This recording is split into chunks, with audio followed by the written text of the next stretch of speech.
आज जो है हम पैरामेडिकल के टॉपिक नंबर जो है 3 लेकर के आए हैं, जिसमें आज हम पढ़ेंगे क्या कि बल तथा गति के नियम। ठीक है, पिछले क्लास में हम गति से संबंधित सभी बातों को पढ़ चुके थे, जैसे गति क्या है, विराम क्या है, चाल क्या है, दूरी क्या है, वेग, सब चीज के बारे में बता चुके थे। तो इसमें आज क्या पढ़ना है, बल तथा गति के नियम। पहले हम पढ़ लेते हैं गति के नियम और तब पढ़ेंगे बल। ठीक है, या पहले पढ़ लेते हैं बल या गति के नियम, जैसे पढ़ना है। तो हम पहले क्या चलते हैं कि बल पढ़ लेते हैं कि बल क्या होता है, फोर्स, जिसको क्या कहते हैं, फोर्स। तो देखिए, आप छोटे से क्लास में पढ़े होंगे, किसी वस्तु को खींचना या धकेलना क्या कहलाता है, बल कहलाता है। ठीक है, लेकिन हम यहाँ पर इसका कुछ अलग ढंग से समझेंगे। ठीक है, तो बल वह भौतिक कारक है, क्या है, बल वह भौतिक कारक है जो किसी वस्तु पर लगकर उस वस्तु के स्थिति में परिवर्तन करता है या परिवर्तन करने की क्या करता है, चेष्टा करता है। ठीक है, ये होता है। अब देखिए, बल को जो है F द्वारा क्या किया जाता है, सूचित किया जाता है। बल बराबर फॉर्मूला होता है M इंटू, क्या होता है, M इंटू ए।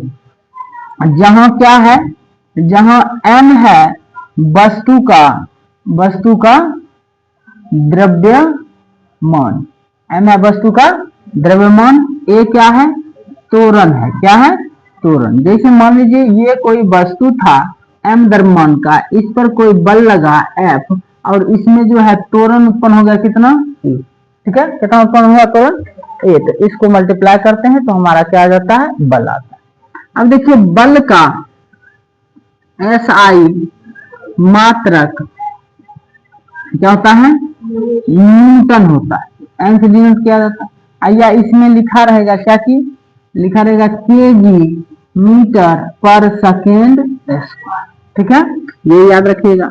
बल एक सदिश राशि है, क्या है, बल एक सदिश राशि है।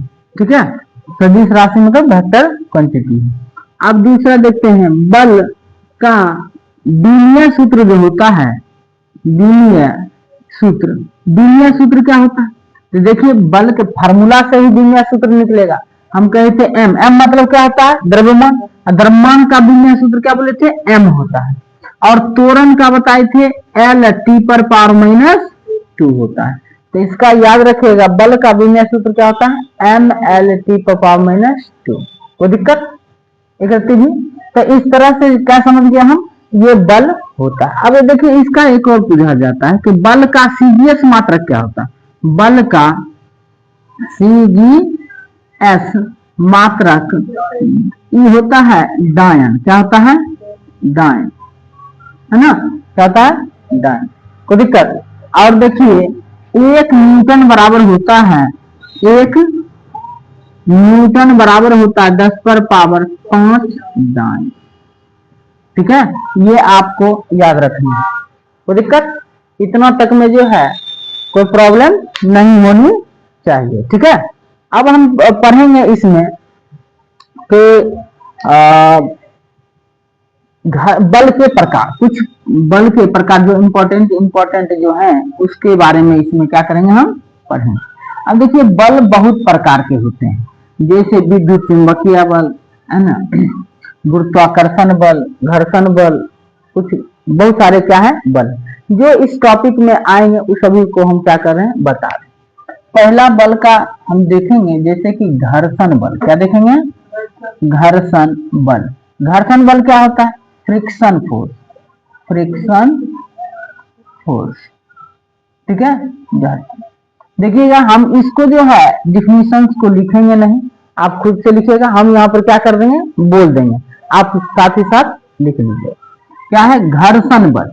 तो देखिए, घर्षण बल क्या होता है ना, दो वस्तुओं के सतहों के बीच, जैसे देखिए हम हाथ पर हाथ रख ऐसे ऐसे करते हैं, तो क्या है, इस हाथ का सतह और इस हाथ का सतह, जब दो सतहों के बीच सापेक्षिक गति होती है, मतलब कि एक आगे जाता है एक पीछे जाता है, तो सापेक्षिक गति होती है। तो इस गति के विरोध में लगे बल को, इस गति के विरोध में लगे बल को हम क्या कहते हैं? घर्षण बल कहते हैं। कोई दिक्कत? कि दो सतहों के बीच हो रहे सापेक्षिक गति के विरोध में लगे बल को हम क्या कहेंगे? मतलब कि गति का विरोध करेगा। अब देखिए गति का विरोध जब करेगा तो ये देखिए, जैसे कि मान लीजिए ये आपका क्या है, एक वस्तु है जो एक सतह पर क्या हुई है? रखी हुई है। ये रखी हुई है, m द्रव्यमान का क्या है? वस्तु। इस पर हम बल लगाते हैं, इस पर बल लगाते हैं तो वस्तु क्या करेगी? आगे मूव करेगी। लेकिन ये जो बल, जो घर्षण बल लगेगा, इसके पीछे लगेगा। क्या लगेगा? पीछे लगेगा। ये इसको आगे जाने से क्या करेगा? रोकेगा। क्या करेगा? रोकेगा, है ना। अब देखिए घर्षण बल के प्रकार भी होते हैं। जैसे सुनिएगा, एक होता है स्थितिज घर्षण बल। क्या होता है? स्थितिज घर्षण बल, घर्षण, है ना, इसको कहते हैं स्टैटिक काइनेटिक फ्रिक्शन। अब देखिए स्टैटिक फ्रिक्शन, फिर होता है एक सीमांत घर्षण बल। सीमांत क्या चीज? घर्षण बल। ठीक है, सीमांत घर्षण बल। अब देखिए तीसरा जो होता है वो होता है गतिज घर्षण बल। क्या होता है? गतिज घर्षण बल। अब तीनों को हम समझते हैं। जैसे आप बैठे हुए हैं बेंच पर, इसलिए बैठे हुए हैं कि घर्षण बल लग रहा है। हम जो है यहाँ खड़े हुए हैं, है ना, किस कारण से खड़े हो रहे हैं? स्थितिज घर्षण बल के कारण। घर्षण बल है इसलिए क्या हो पाते हैं? हम खड़े हो पाते हैं। अगर मान लीजिए एक सिचुएशन आपको देते हैं कि आप जो है सीढ़ी पर चढ़ रहे हैं, ठीक है, और जो है सीढ़ी पर तेल गिरा हुआ है, तो क्या आप उस पर खड़े रह पाते हैं? क्या जाते हैं? फिसल जाते हैं। वहां पर क्या है? घर्षण बल खत्म हो जाता है, कम हो जाता है, जिसके कारण हम क्या हो जाते हैं? फिसल जाते हैं, गिर जाते हैं। ठीक है, हम क्या करते हैं? स्थितिज घर्षण बल के कारण कोई भी वस्तु अपने जगहों पर क्या रहता है? टिका हुआ रहता। कोई दिक्कत नहीं। तो क्या होता कि ऐसे मान लीजिए इस बेंच पर अगर हम एक क्या करें, गोले को रखें, मतलब कि जो हम कंचा जो खेलते हैं वो गोली को जो है रखेंगे, वो क्या कर जाएगा? लुढ़क जाता है। क्यों लुढ़क जा रहा है? क्योंकि उसमें घर्षण बल कम लग रहा है। क्या लग रहा है? घर्षण बल कम लग रहा है। तो क्या कहिएगा कि जब कोई वस्तु स्थिर रहता है, तो स्थिर रहेगा तो कहां पर रहेगा? तो धरती पर खड़ा रहेगा या किसी वस्तु पर रहेगा? कि जैसे हम यहाँ पर खड़े हैं तो किस पर खड़े हैं? पृथ्वी पर खड़े हैं। तो पृथ्वी और हमारे पैर के तलवों के बीच जो घर्षण बल लग रहा है, जिसके कारण हम क्या है? खड़े हैं, उसको क्या कहेंगे? स्थितिज। मतलब स्थितिज घर्षण बल के कारण कोई वस्तु अपने जगह पर टिका हुआ रहता है। ठीक है, अब बताइए सीमांत घर्षण बल। मतलब घर्षण बल का वह मान, है ना, दो सतहों के बीच लगने वाले बलों का वह मान जिससे थोड़ा भी अगर अधिक हो जाए, जिससे थोड़ा भी अधिक हो जाए, तो वह वस्तु क्या कर जाएगा? अपने जगह से फिसल जाएगा। तो उसको हम क्या कहेंगे? सीमांत घर्षण बल। जैसे मान लीजिए कि ये एक ऐसा सीढ़ी वाला, जरूर बचपन में जो है साले होंगे, यहाँ पर जो है हम बैठ जाते थे, यहाँ बैठ जाते थे और ये क्या आ जाते? फिसल जाते। तो मान लीजिए कि एक ऐसा जो है सिचुएशन है कि इस पर रख, है ना, इस पर रखे, अभी ये जो है नहीं फिसल रहा है, लेकिन इसको पीछे से क्या करें? धक्का दे रहे हैं। क्या करें? धक्का दे। धक्का दिए लेकिन अब ये नहीं फिसला, लेकिन अब तनियों को और ज्यादा धक्का देंगे तो क्या कर जाएगा? ये नीचे आ जाएगा। तो जिस समय मतलब कि लगेगा कि अब जो है क्रॉस कर जाएगा, अब ये गति में आ जाएगा, उस फ्रिक्शन बल को हम क्या कहेंगे? सीमांत। कोई दिक्कत? क्या होता है? सीमांत। कोई दिक्कत? थोड़ा सा। चलिए, बहुत अच्छा। अब तीसरा है जब घर्षण बल का मान, है ना, मतलब कि सीमांत घर्षण बल का मान, मतलब घर्षण बल का मान जो है ना, अब क्या हो जाए? सीमांत से कम हो जाएगा। मतलब कोई चीज रोकने से क्या होता है? लिमिट से कम हो जाता है, तो वो क्या हो जाता है? गतिज घर्षण बल। मतलब वह घर्षण बल जिसके कारण कोई वस्तु क्या होता है? गति में रह जाता है, उसको क्या कहेंगे? गतिज घर्षण। कोई दिक्कत? समझा ली बात? तो ये हो गया गतिज घर्षण। और एक बात मतलब नोट कर लीजिएगा या लिख लीजिएगा कि ये जो होता है ना, सेल्फ एडजस्टिंग फोर्स होता है। क्या था? Self adjusting force. मतलब कि एडजस्ट मतलब क्या होता है? एडजस्ट मतलब होता है मेंटेन करना, अपने आप को क्या संतुलित कर देना। कि जैसे कि घर्षण बल जो है क्या होता है, जैसे कि मान लीजिए यहाँ पर ग्राउंड पर कोई चीज रखा हुआ है, आप क्या कीजिए, उस पर बल लगा रहे हैं। तो आप अगर 10 न्यूटन के बल लगाए, है ना, तो घर्षण बल भी 10 न्यूटन अगर लगा दिया आपके विपरीत दिशा में, तो अब वो वस्तु घिसकेगी। अगर 20 लगा रहे तो भी 20 लगाएगा, 30 लगाए 30 लगाए, मतलब उसका जब तक लिमिटिंग में पूरेगा, मतलब कि वो 40 न्यूटन में जो है क्या करेगा, वो खिसकेगा। तो आप अगर 20 लगा रहे हैं तो 20 लगा दे रहा है, 30 लगा रहे हैं तो 30 लगा दे रहा है, जिसके कारण खिसक नहीं रहा है। 40 लगाइएगा तो क्या करना चालू करेगा, खिसकना चालू करेगा। तो ये इसलिए कहा जाता है यह सेल्फ एडजस्टिंग फोर्स है। ठीक है, तो ये आप समझ गए क्या चीज, घर्षण बल। अब देखिए घर्षण बल के कुछ उदाहरण है कि कहां कहां जो है इसका प्रयोग किया जाता है। ठीक है, देखिए इसका एक फॉर्मूला होता है घर्षण बल का, F बराबर म्यू के। क्या होता है? F बराबर म्यू के। ठीक है ना, तो ये म्यू है घर्षण गुना क्या है, म्यू के, है ना, म्यू के एन होता है। क्या होता है? म्यू के एन। एन क्या है? ये है, देखिए म्यू हो गया, म्यू के हो गया घर्षण गुना क्या थी, गतिज घर्षण गुना, गतिज घर्षण गुणांक, और जो है एन हो गया क्या कहते हैं, अभिलंब बल। कथी कहते हैं? अभिलंब बल। क्या कहते हैं? अभिलंब बल। देखिए जैसे कि ये वस्तु जो है यहाँ पर है, तो इसका जो है एक, इसका द्रव्यमान काम करेगा mg नीचे, और इसका जो है नॉर्मल बल किधर काम करेगा, जस्ट कोई दिक्कत। तो ये जो होता है इस तरह से ये होता है। अब देखिए इसका कुछ एग्जांपल, डेली लाइफ एग्जांपल से देख लेते हैं। घर्षण बल का उपयोग हमारे दैनिक जीवन में हमेशा होते रहता है, जैसे चलने में, क्या चीज में, चलने में। अब देखिए आपका साइकिल जो चल पाता है जमीन पर, वो किसके कारण, घर्षण के कारण। मतलब कि व्यक्ति का चलना इसी पर डिपेंड करता है, गाड़ी का चलना घर्षण के कारण होता है। ठीक है, अब देखिए घर्षण के कारण बहुत सारे चीज होते हैं, है ना। घर्षण के कारण ही मान लीजिए कि देखिएगा बॉल वायरिंग जो होता है, मतलब जो साइकिल के जो रिम के आगे जो लगा होता है वो छोटा सा बॉल वायरिंग, उसमें क्या होता है, घर्षण रहता है। उसमें देखिएगा ग्रीस लगा रहता है, ग्रीस जब खत्म हो जाता है तो क्या हो जाता है, घर्षण बढ़ जाता है, जिसके कारण आवाज करने लगता है, पूरा कट कट जैसा जो है आवाज करने लगता है। उसमें क्या होता है, घर्षण ज्यादा हो जाता है। क्या होता है, घर्षण ज्यादा हो जाता है। तो ये बहुत सारे एग्जाम्पल दे सकते।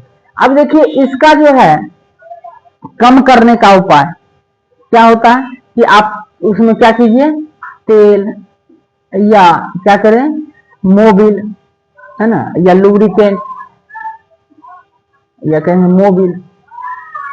मोबिल को क्या करेंगे, डाल देंगे, डालते। ठीक है, ये सब को डालते हैं तो क्या हो जाता है, घर्षण बल कम हो जाता है। ठीक है, तो ये आगे आपका क्या थी, घर्षण बल के बारे में जितना था लगभग ये सभी बातों को आपको क्या करना है, याद करके रखना है। अब देखिए हम चलते हैं गति के नियम के बारे में पढ़ेंगे आज। तो देखिए गति के नियम सर्वप्रथम बार अगर कहा जाए तो न्यूटन नामक एक वैज्ञानिक ने दिया था, जो 1642 में पैदा लिए थे, और जो मतलब 1642 से 1727 में उनका मृत्यु हुआ था। तो उसी बीच में जो है उन्होंने एक बुक का प्रकाशन किया, जिसमें जो है पहला बार गति के नियम का क्या किए थे, व्याख्या किए। उन्होंने गति से संबंधित 3 नियम का प्रतिपादन किया। कितने नियम का, जिसे कहते हैं न्यूटन के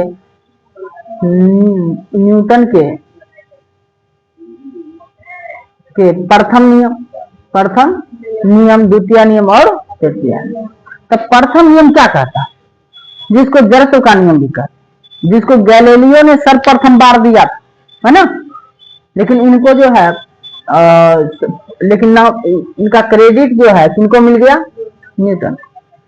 देखिए इनके अनुसार कहा गया कि कोई भी वस्तु अपनी प्रारंभिक अवस्थाओं को बनाए हुए रखना चाहती है तब तक जब तक कि उस पर कोई बाहरी बल कार्य ना करे।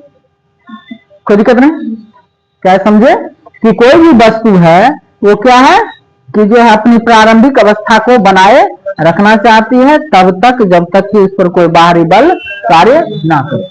जैसे आप एग्जांपल देखिए कि कभी देखते हैं कि जो आपका जो बेड होगा, बेड पर जो बिछावन जो लगाए हैं उसमें जब धूल गर्दा हो जाता है तब मम्मी लोग क्या करती है, डंटा से जो है ना उसको झाड़ती है, क्या होता है गर्दा सब नीचे बैठ जाता है, ऐसे रह जाता है। ठीक है। दूसरा अगर एग्जांपल कहा जाए कि जैसे एक गिलास पानी लीजिए और उस पर एक जो है कोई रख दीजिए, पेपर रख दीजिए या पेपर मोटा वाला, इस पर एक सिक्का रख दीजिए। पेपर को जब मारिएगा ना इसे, पेपर तो आगे बढ़ जाएगी, सिक्का कहां गिरेगी, क्योंकि जो गति में था गति में मतलब जिसको गति में किया वो गया, लेकिन जिस पर बल नहीं लगा वो विराम। देखते हैं संवेग। देखिए संवेग क्या होता है, जिसको क्या कहते हैं, मोमेंटम।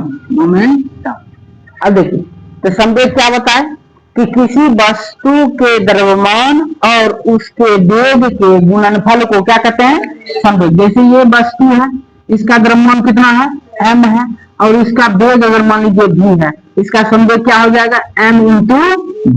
ठीक है। तो संवेग क्या हो जाएगा, किसी वस्तु के मतलब द्रव्यमान और वेग का गुणनफल। कोई दिक्कत, आपको याद रखना है संवेग जो होता है वो सदिश राशि, क्या है, सदिश राशि। क्या होता है, सदिश राशि होता है, सदिश राशि। इसका मात्रक क्या होता है, एसआई मात्रक। इसका एसआई मात्रक होता है मीटर पर सेकंड। ठीक है।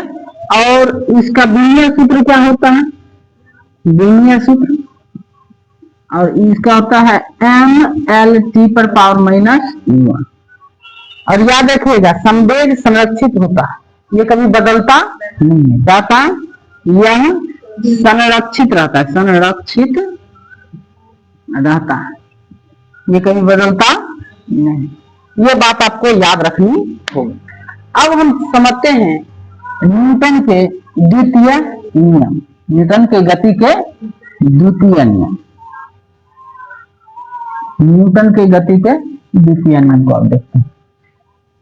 न्यूटन के गति के द्वितीय नियम, द्वितीय नियम, न्यूटन के गति के द्वितीय नियम। अब देखिए इसमें क्या कहता है कि किसी वस्तु पर लगाया गया बल वस्तु के संवेग में परिवर्तन की दर के समानुपाती होता है। अर्थात देखिए संवेग में परिवर्तन, संवेग तो भी तुरंत बताए हैं, संवेग में परिवर्तन और बटा में क्या हो जाएगा, समय। क्या हो जाएगा, समय। जैसे मान लीजिए यह कोई एक वस्तु है m द्रव्यमान, इस पर बल लगा कितना, F, इसका शुरू में वेग था u, अब हो गया ये यहाँ गया, इसका वेग क्या हो गया, तो दोनों का जो है द्रव्यमान तो कभी बदलता नहीं है, तो वेग हो गया m से भी। यहाँ पर इसका द्रव्यमान अगर माने तो होगा m इंटू, ये हो जाएगा P2 बराबर m इंटू।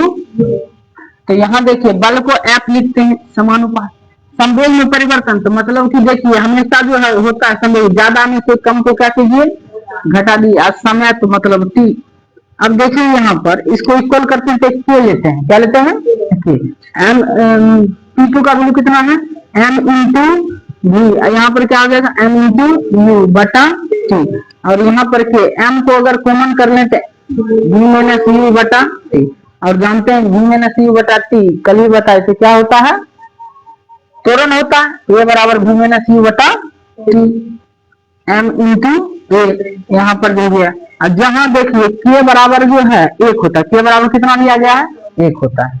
यहाँ हो एफ बराबर एम ए, ये होता है गति का द्वितीय नियम। और इससे क्या प्राप्त होता है, बल का फॉर्मूला। क्या चीज, बल का, कहेगा कि गति के किस नियम से बल के फॉर्मूला को प्राप्त किया जाता है, तो क्या कहेंगे, द्वितीय नियम। इस तरह से जो है द्वितीय नियम को भी याद रखिएगा, ठीक है। अब देखिए अगला, अब हम चलते हैं तृतीय नियम, इस पर तृतीय नियम, न्यूटन की गति का तृतीय। अब देखिए इसका जो है सिंपल फंडा है कि कहता है कि जब कोई वस्तु किसी वस्तु पर लगाया गया बल, मतलब कि क्रिया के बराबर विपरीत प्रतिक्रिया होता है। अगर हम लगाए, मान लीजिए कि एफ बल इस पर लगाए, तो ये भी हम पर क्या लगाएगा, एफ, ठीक है ना, ये लगाएगा। मतलब कि क्रिया के बराबर एवं विपरीत प्रतिक्रिया होता है। किसी वस्तु पर लगाया गया बल, जो मान लीजिए किसी वस्तु पर हम लगाए बल, वो भी वस्तु हम पर लगा रहा है बल, ठीक है।